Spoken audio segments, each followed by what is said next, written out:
Halo, selamat datang kembali di Tanya Bibit barengan gue Dita Amelia dan ditemenin sama financial mentor kita, Kak Riki Susanto. Halo teman-teman. Kak Riki, ini kan kemarin baru diumumin tuh bahwa kita tuh udah bisa beli SBN di aplikasi Bibit, itu betul kan? Bener. Nah, berkaitan sama itu, udah banyak banget nih pertanyaan yang masuk ke tim kita tentang SBN nih. Oh, oke. Tapi awalnya tuh SBN tuh sebenarnya apa sih, Kak? SBN itu jadinya surat berharga negara sebenarnya ya.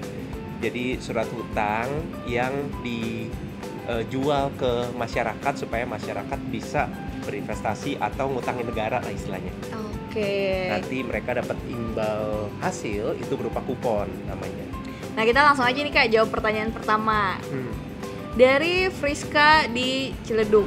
Apakah kita harus beli reguler kayak nabung gitu tiap bulan atau hanya sekali beli di masa penawaran saja untuk 3 tahun? Memang belinya itu kalau SBN beda nih sama reksadana nih. Belinya cuman boleh di masa penawaran nih untuk Friska ya. Tetapi nggak harus satu kali. Jadi bisa beli berkali-kali, tapi harus selama masa penawaran aja. Gitu. Jadi nggak bisa beli bebas kayak baru punya uangnya bulan Agustus tapi penawarannya cuma ada bulan Juli gitu. Nggak bisa. Itu berarti nggak bisa. Gitu. Harus beli di masa penawaran, cuman bisa beli berkali-kali. Iya, Jangan bisa berpikir kayak cuma beli mau sekali doang. beli 2-3 kali itu bisa gitu. Boleh. Cuma di masa penawarannya itu. Yes, benar. Oke, terjawab ya. Nah, yang kedua, ini kenapa di halaman aplikasi Bibit SBN-nya nggak muncul produknya dari Amelia? Nah, kenapa nih Kak? Nah, ini Kak Amel nih mungkin harus cek. Karena bibit syariahnya mungkin aktif, jadi harus dinonaktifkan dulu. Nanti kalau misalkan syariah ada lagi tuh produk SBN yang berbeda, namanya SR, sukuk retail, atau ST, sukuk tabungan. Itu baru syariah. Ada lagi nih Kak, dari Asep Maulana, katanya apa artinya jangka waktu investasi 3 tahun di SBN?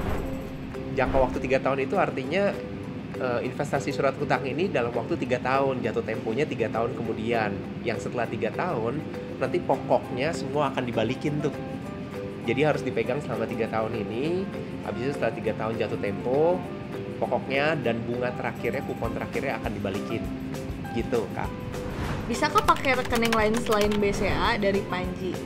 Mungkin maksudnya Kak Panji ini waktu regis kali ya. Karena waktu regis memang ditanyain punya rekening BCA nggak gitu.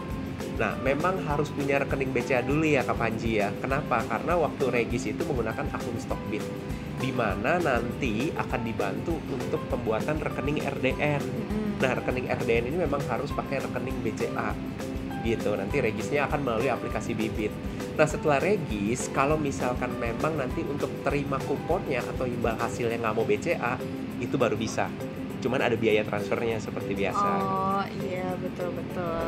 Terus ada lagi nih Kak, selanjutnya Kak, kalau udah 2 tahun SBR dan ST apakah bisa dijual 100%? Nah, itu baik lagi sama jangka waktunya juga nggak sih Kak sebenarnya? Iya. Kan nggak bisa dijual sembarangan juga nggak sih? Bener, nggak bisa dijual sembarangan. Nah, ini kan Kak Ahmad ini kan nanya tentang SBR sama ST. Memang dalam waktu 2 tahun ini bukan dijual, memang dia secara otomatis akan karena terjual. udah jatuh tempo akan terjual 100% atau akan dibalikin semuanya karena udah jatuh tempo tuh. Jadi Mau kita nggak harus diperpanjang juga repot-repot nggak bisa. ngejual juga ya, Nggak itu perlu. langsung aja. Iya, nggak perlu jual-jualan. Auto debit gitu ya. Auto untuk secara otomatis dibalikin uangnya semua karena udah jatuh tempo. Terus ada lagi nih Kak, SBN ini akan kena biaya nggak ya? Mungkin maksudnya biaya admin kali ya. Nah, kalau biaya admin itu nggak ada. Investasi SBN melalui Bibit itu nggak ada biaya admin sama sekali ataupun biaya dari pemerintah. Ada sih dipotong pajak sebenarnya Nah, cuman pajak ini udah langsung secara otomatis waktu dikirimin imbal hasil atau kuponnya udah kepotong tuh. Nah, mungkin biaya tambahan ini ada kalau misalkan tadi biaya rekening SDN-nya bukan BCA.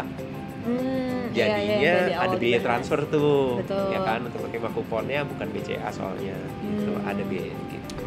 Ini nih yang terakhir, kuponnya akan langsung ditransfer ke rekening BCA atau bisa rekening lainnya? Gimana tuh Kak? Nah, itu bisa. Bisa. Rekeningnya bisa, bukan rekening BCA. Nah, cuman kena biaya transfer, jangan lupa tadi. Kalau rekening RDM-nya memang waktu pertama kali regis harus BCA, tapi kuponnya ini bisa ditransfer ke rekening selain BCA, tapi ada biaya transfer. Oh, oke. Jadi untuk mempermudah disarankan untuk memakai BCA aja, tapi kalau enggak juga nggak apa-apa, tetap bisa. Betul. Nah, itu tadi udah dijawab ya oleh Kak Riki tentang SBN itu seperti apa.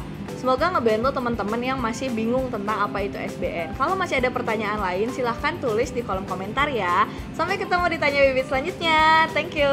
Thank you.